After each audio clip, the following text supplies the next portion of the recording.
I'm the Analyst, and normally I'm here to talk about Hollywood's biggest box office flops. Today, however, we'll be going back to the weekend box office. Last weekend, we saw stellar business yet again from Disney's Beauty and the Beast, as it was down 48% to $90.33 million.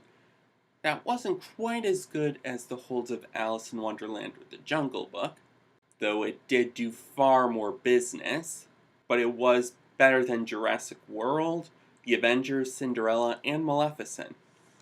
That marked the fourth best second weekend of all time, only behind The Force Awakens, Jurassic World, and The Avengers, with a 10-day total, also fourth best of all time, with $319.03 million.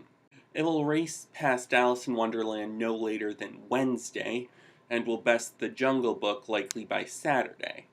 Ultimately, by the end of its run, it should reach $500 million domestically, and should also add another $600 million plus abroad.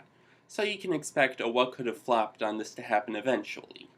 Opening in second place was Power Rangers, which opened on the higher end of expectations with $40.3 million, which was well ahead of the Maze Runner films, and was well ahead of Allegiant from the same weekend last year, giving Lionsgate a much-needed franchise after the Hunger Games series ended.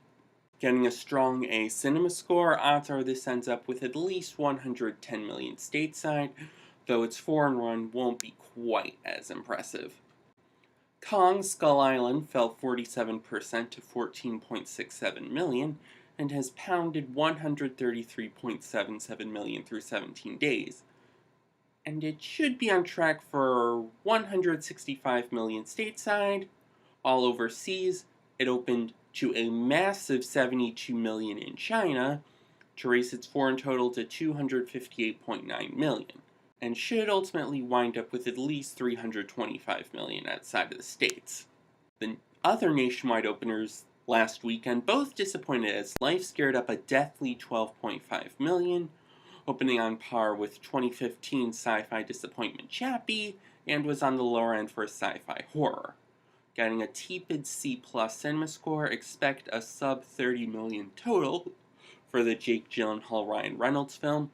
Chips meanwhile debuted to an equally weak $7.72 million, which was better than the Brothers Grimsby, but lower than Entourage and Reno 911.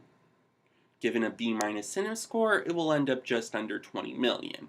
Logan, meanwhile, added $10.33 million and passed the $200 million mark at the domestic box office, remaining on pace for at least $225 million stateside and $400 million abroad, while Get Out pulled in another $8.85 million, bringing its total up to $147.67 million, well on pace for at least $170 million domestically.